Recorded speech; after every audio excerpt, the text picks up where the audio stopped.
আবার আপনাদের সবার সময় নষ্ট করতে। তো আজকের ভিডিওটা একটা ইম্পর্ট্যান্ট আপডেটের উপর।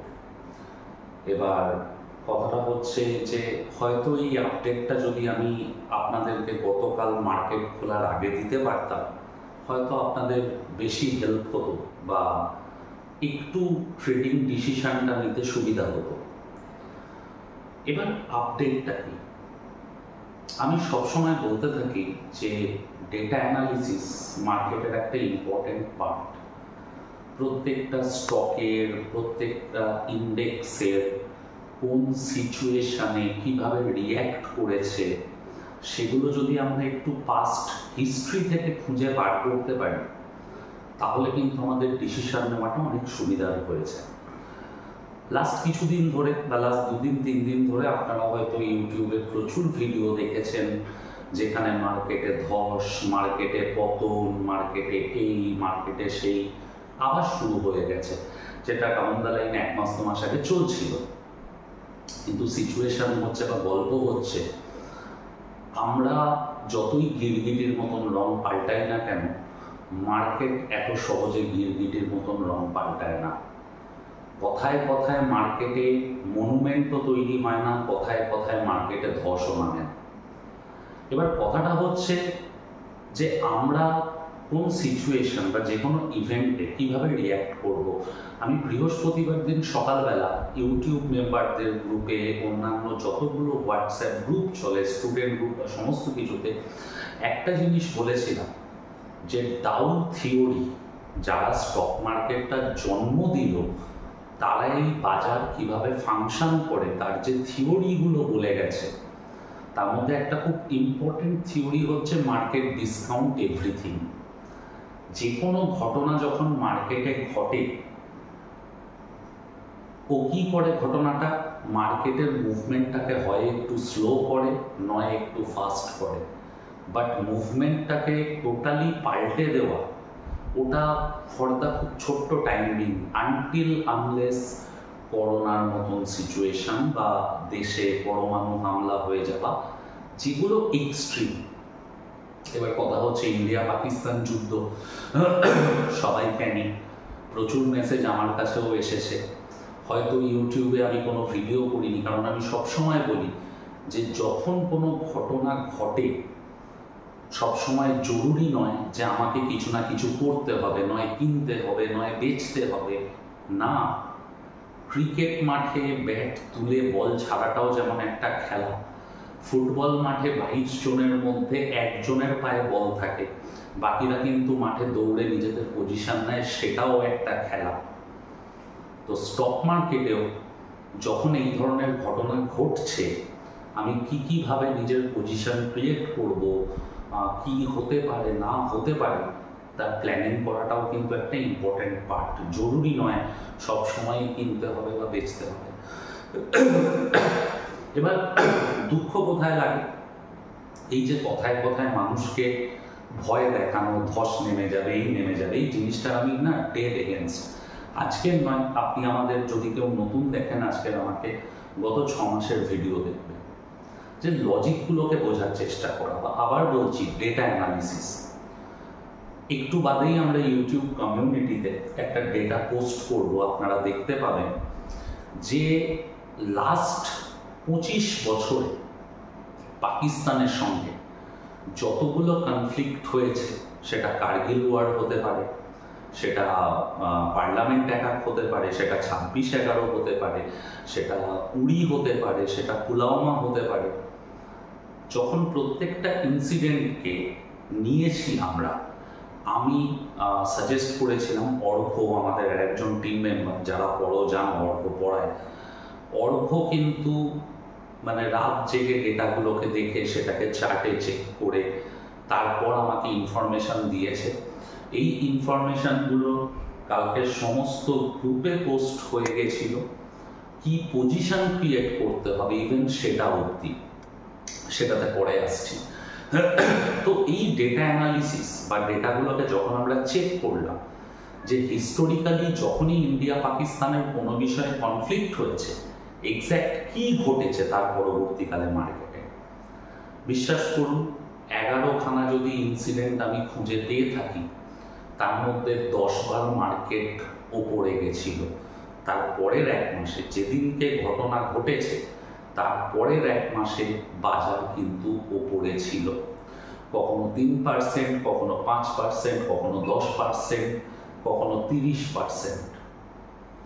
ছোট্ট একটা জিনিস, কার্গিল যুদ্ধ শুরু হয়, যেটা সবচেয়ে বড় ইভেন্ট, যেটা ইন্ডিয়া পাকিস্তান ডাইরেক্ট যুদ্ধতে জড়িয়েছিল 1999 সালের 3 মে। আর 3 মে থেকে 3 জুন 1999 সালে আমাদের ইন্ডিয়ান মার্কেট 30% মুভ দেখেছিল। হতে পারে সাময়িক 1-2 দিন বা 2 দিনের জন্য খারাপ। এবার গল্পটা হচ্ছে যে আমরা কিন্তু এখনো মিডিয়া যেভাবে ভাবায়, নিউজ চ্যানেল যেগুলো বলে, সো কল্ড ইউটিউবের গুরুরা, মানে আমিও তাদের মধ্যে একজন, যে কথাটা বলি আপনাদের মনে হয় যে এরা সব জানে। কিন্তু সমস্যা হচ্ছে আমরা নিজেরা কতটা জানি, কতটা পড়াশোনা করি, কতটা নিজেদের আপগ্রেড করি, আমার সন্দেহ আছে। কারণ কোথাও না কোথাও মানুষ নিজেদের পয়সা লাগানোর ডিসিশনটা 19-20 হলেও আমাদের কথায় প্রভাবিত হয়। তো আগের দিনও আমরা পোস্ট করে বলেছি যে নিফটি, যদি আমি টেকনিক্যাল মানি, চার্ট কথা বলে, আমি বারবার বলছি, আর প্রত্যেকটা স্টুডেন্টও এটা শুনে নাও, যে চার্ট কথা বলে, কথাগুলো জাস্ট মেলাও গিয়ে চার্টে গিয়ে, প্র্যাকটিসের ওপরে কিচ্ছু নেই। বই পড়ো ভালো, কিন্তু তুমি যতই বই পড়ো, একটা চার্টের সঙ্গে সময় কাটালে তুমি যে জিনিস শিখবে, কখনো সেটা বই পড়ে শেখা পসিবল নয়। কারণ যে বইটা লিখেছে সে চার্টের সাথে সময় কাটিয়ে গল্প লিখেছে, তুমি গল্পটা পড়ছো। এটা কিরকম হচ্ছে বলতো? একটা হচ্ছে এভারেস্টে নিজে ওঠা, আর একটা হচ্ছে কেউ এভারেস্টে উঠেছে তার গল্প পড়ে মনকে শান্তি দেওয়া। তো যাই হোক, চার্ট কিন্তু বলছিল যে নিফটি যদি 23,800 ভাঙে তবেই বাজার ফল দেখবে। বাজার যদি 24,000-এর ওপর ক্লোজিং মেনটেন করতে পারে, আমি যেটা বলি যে ওপেন ইন্টারেস্ট ডেটা খুব ইম্পর্টেন্ট। তো আপাতত বলেছিলাম যে শুক্রবার যদি নিফটি 24,000-এর ওপর থাকে, 3:25-26-এ নিফটির কল বোধহয় আমাদের বাই করা উচিত।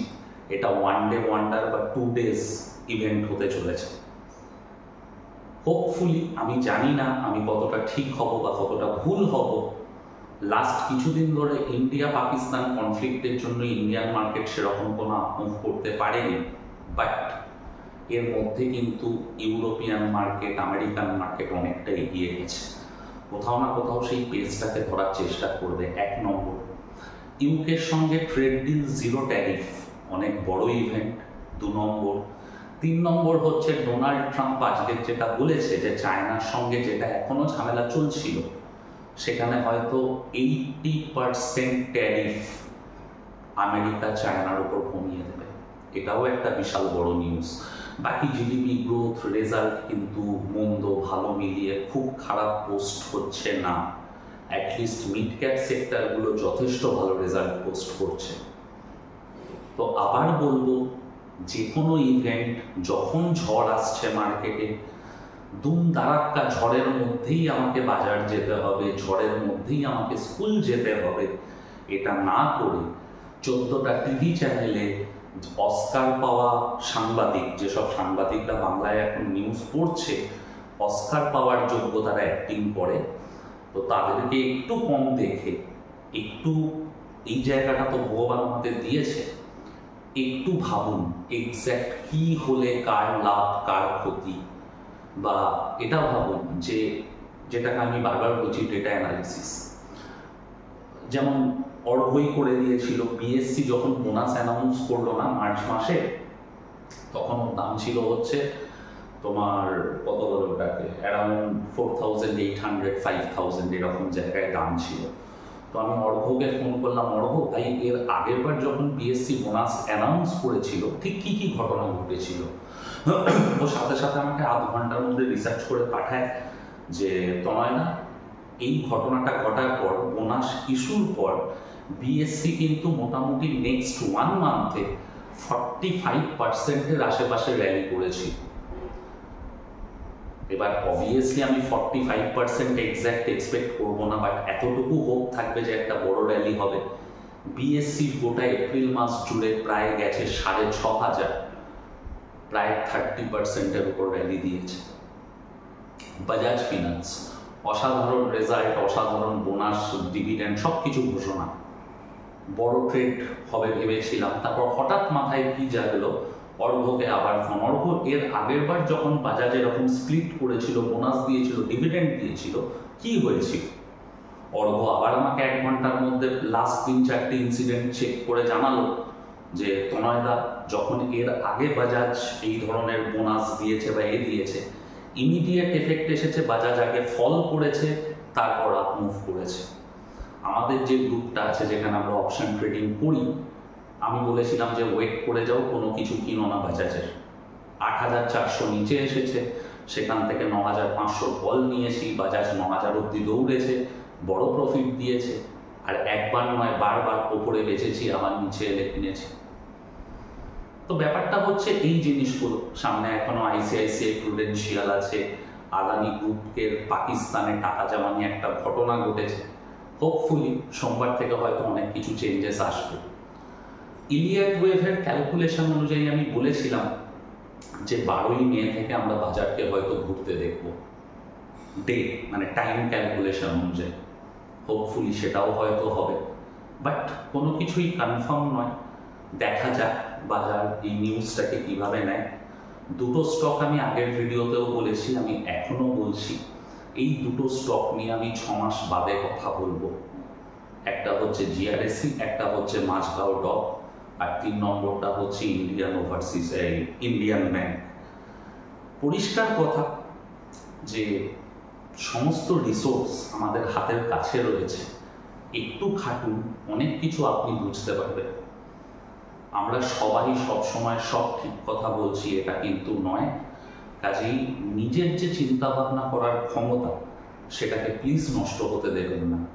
যে কোনো ইউটিউবের সো কল্ড ওই আমার মতন অশিক্ষিত গুরুর কথায় বা মিডিয়া চ্যানেলে লাফালাফি নাচানাচি দেখে আপনার নিজের কষ্টের টাকা নিয়ে কোনো ডিসিশন নেবেন না। কারণ এই বাজার, আবার বলছি, আমাদের মতন যারা তাড়াতাড়ি বড় লোক হতে চায়, যাদের 15 মিনিটে পয়সা দরকার, যাদের কোনো লং টার্ম প্ল্যানিং থাকে না, তাদের পয়সা কিন্তু প্রত্যেক মুহূর্তে খেতে ভালোবাসে। যাই হোক, আর আপনাদের সময় নষ্ট করবো না। এই মুহূর্তে সেই অর্থে আমার কোনো স্টক বলারও নেই যেটা আমার খুব ভালো লাগছে। আমার মতে যেটা বেটার হচ্ছে এই মুহূর্তে, অটো সেক্টরে একটা বুম আমি দেখতে পাচ্ছি। অটো বীজ কিনুন, কিছু পিএসইউ বীজ কিনুন, কারণ এফআইআইদের সবচেয়ে বেশি ইনভেস্টমেন্ট পিএসইউ স্টকে যাচ্ছে। স্মল ক্যাপ 100 বীজ কিনুন, ওখানেও এফআইআইরা হিউজ টাকা ইনভেস্ট করছে। তো একটু বীজের ওপর ফেভার করুন, বা বীজকে একটু অ্যাকুমুলেট করে পয়সা কামান। কেন এই কথাটা বললাম? সুব্রতদার কথা আমি বলি, আমার স্টুডেন্ট, কাছড়াপাড়া হয়েছে। সুব্রতদা অ্যাস্ট্রোলজিটা অসাধারণ করে। 29শে মার্চ আমি ভিডিওতেও বলেছিলাম, আমাকে বলেছিল যে গ্রহের যে ট্রানজিশনটা আসছে না, যেটা আপ টু সেপ্টেম্বর অব্দি চলবে, তাতে কিন্তু মার্কেটে আমরা অনেক রকম উথাল পাথাল দেখতে পাবো। প্রচুর জিওপলিটিক্যাল ঘটনা ঘটবে যেগুলো মার্কেটকে এফেক্ট করবে। 29 তারিখ রাতেই মায়ানমার দিয়ে ভূমিকম্প দিয়ে শুরু হয়। ভূমিকম্প, ট্রেড ওয়ার, যুদ্ধ চলছে। আবার তার সাথে ইন্ডিয়ান মার্কেটের নিফটিরও আমি আমি খুব শীঘ্রই, বারবার বলছি, আমি সুব্রতদাকে লাইভ ভিডিওতে নিয়ে আসবো। নিফটির আমরা একটা ডেট অফ বার্থ ধরে, যবে নিফটিকে লিস্টিং করা হয়েছিল ইন্ডিয়ান মার্কেটে, সুব্রতদাকে দিয়ে আমি পুরো অ্যানালিসিস করি যে সুব্রতদা, এটা যদি একটা মানুষ হতো নিফটি, তার ভাগ্য কি হতো। তো সুব্রতদার একটা সিম্পল জবাব ছিল, যদি নিফটি মানুষ হতো তাহলেও মুকেশ আম্বানি হতো। ওর গ্রহ নক্ষত্রের পজিশন যায়, আর ওর যা রাশি, ওর যা টাইমিং, তাতে আপ টু সেপ্টেম্বরের 28-29 তারিখ অব্দি নিফটিতে হিউজ কোনো ক্র্যাশ চলে আসবে বা দুর্ধর্ষ খারাপ কিছু ঘটবে, সেটাও কিন্তু নেই। তো আমি সুব্রতদার অ্যাস্ট্রোলজিকে ভরসা করি, তার সাথে আমাদের টিমের অ্যানালিসিস, সমস্ত কিছু মিলিয়ে ডিসিশন নেওয়ার চেষ্টা করি। তো আপনারাও দেখুন। যাই হোক, এই মুহূর্তে ভোলাটিলিটি একটু হলেও উপরে আছে, তো একটু মানে কি বলবো, একটু ওই জন্য বললাম বীজ জাতীয় জিনিসে থাকুন। এর আগেও যখন বাজার ক্র্যাশ করেছে সবাইকে বলেছিলাম বীজে ঢোকো, তারা ভালো টাকা রোজগার করেছে। যদিও আমি কোনো সেবি রেজিস্টার্ড অ্যানালিস্ট নই, যে কোনো ইনভেস্টমেন্ট করার আগে আপনারা আপনাদের যারা সাজেশন দেয়, আপনারা যাদের সঙ্গে কথা বলে কাজ করেন বা নিজের চিন্তা ভাবনা অতি অবশ্যই একবার অ্যানালিসিস করে দেখবেন, তারপর আপনার কষ্টের টাকা ইনভেস্ট করবেন। আর প্রত্যেককে আবার থ্যাংক ইউ। আগের শনিবার রোববার ব্যান্ডেল হোক বিরাটি হোক, প্রত্যেকটা ব্যাচে বাঁকুড়া থেকে জিৎ বা সুদূর বাগনান থেকে, নামটাই বলে গেলাম ছেলেটা, অত দূর থেকে অফলাইনে ক্লাস করতে আসছো, রিয়েলি থ্যাঙ্কফুল প্রত্যেককে। কেননা আমি অনলাইনে পড়াই হয়তো, বাট আমি স্টিল প্রেফার করি অফলাইনে পড়ানো। সামনে বসে কম্পিউটারে চার্ট দেখতে দেখতে নিজেদের ভিউগুলোকে শেয়ার করা, এটার মধ্যে থেকে একটা ট্রেড যখন বেরিয়ে আসে তার যা স্যাটিসফ্যাকশন না, সেটা অন্য কোনো কিছুতে নেই। যাই হোক, সবাই ভালো থেকো। আর প্রত্যেকটা স্টুডেন্টকে বলবো খাটনিটা চালিয়ে যাও। তোমরা যে রিসার্চ করার খাটনিটা চালাচ্ছ, না খাটলে এগোতে পারবে না, শর্টকাটে তো কিছু হয় না। ভালো থাকবেন, আবার দেখা হবে এর মধ্যে যদি কোনো কিছু পাই। আর খুব শিগগিরই আবার কিছু নতুন জিনিস শিখছি, আপনাদের সঙ্গে শেয়ার করব। ও আর আরেকটা জিনিস, যারা ইউটিউবে 59 রুপিস দিয়ে মেম্বারশিপ নিয়েছো আমার মুখ চেয়ে বা আমাকে ভালোবেসে, তাদের সঙ্গে আমি ডেফিনেটলি ট্রাই করছি বুদ্ধ পূর্ণিমার দিন বা সোমবার দিন লাইভ ট্রেডে বসার। বাড়িতে একটু চাপ চলছে, যার জন্য এই ভিডিওটাও কালকে আপলোড করার ছিল, করতে পারিনি।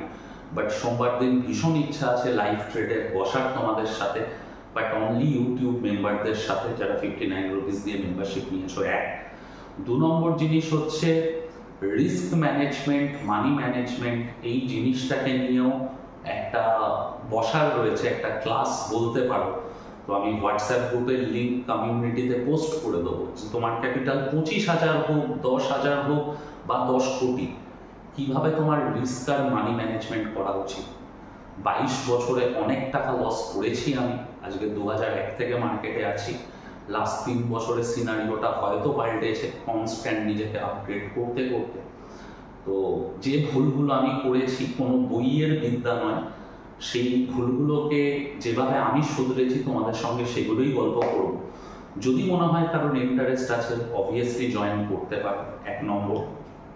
2 নম্বর জিনিস হচ্ছে, কারোর যদি মনে হয় যে ফেস টু ফেস গুগল মিটে বসে তোমার ক্যাপিটাল কি, তোমার পোর্টফোলিও এখন কি সিচুয়েশনে রয়েছে, আমি রাতারাতি কি হবে বলতে পারবো না। যদি আপ টু 2032 অব্দি তুমি একটা প্ল্যান করতে চাও, কারণ আমার কাছে এই বাজার 5 লক্ষ টাকাকে 2032-এর মধ্যে 1 কোটি টাকা ক্রস করিয়ে দিতে পারে।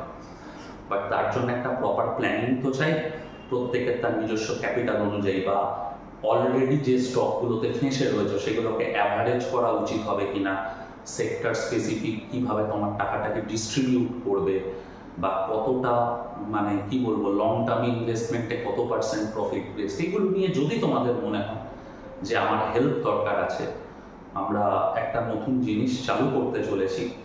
ডেসক্রিপশনে একটু দেখবে, একটা নাম্বার দেওয়া রয়েছে 8777495146, ওই নাম্বারে হোয়াটসঅ্যাপ করো। অনেকে আমাকে ডাইরেক্ট কল করে, আমাকে ডাইরেক্ট কলে কখনো পাবে না। থাম্বনেলে একটা নাম্বার রয়েছে 8910471747, ওটা আমার নিজের পার্সোনাল নাম্বার। বাট আমাকে প্লিজ হোয়াটসঅ্যাপে মেসেজ করো, আমি আজ হোক কাল হোক তোমাকে ফোন করব, তোমার মেসেজে রিপ্লাই করব। এই যে দেরিটা হবে, এত মেসেজ থাকে, তার জন্য আমি আগেই ক্ষমা চেয়ে নিচ্ছি। বাট আমি এতটাও ব্যস্ত নই, সাময়িকভাবে হয়ে পড়ি কখনো কখনো চাপে। আমি কিন্তু চেষ্টা করি প্রত্যেকটা মানুষকে রিপ্লাই করার। হ্যাঁ, মিস কখন করে যাই, ধরে নাও তুমি মেসেজ করলে, তার উপর আরো 200 জনের মেসেজ এলো, তখন তোমারটা এত নিচে চলে যায় যে আমার চোখে পড়ে না। তো যদি দেখো যে মেসেজ করে তুমি 24 ঘন্টার মধ্যে রিপ্লাই পাওনি, আবার একটা হাই পাঠিও বা তোমার প্রশ্নটা পাঠিও, প্লিজ খারাপভাবে নিও না। ভালো থেকো সবাই, প্ল্যান করে কাজ করো, সামনে অনেক অনেক বড় অপরচুনিটি আসছে আমাদের জন্য, মিস করো না প্লিজ।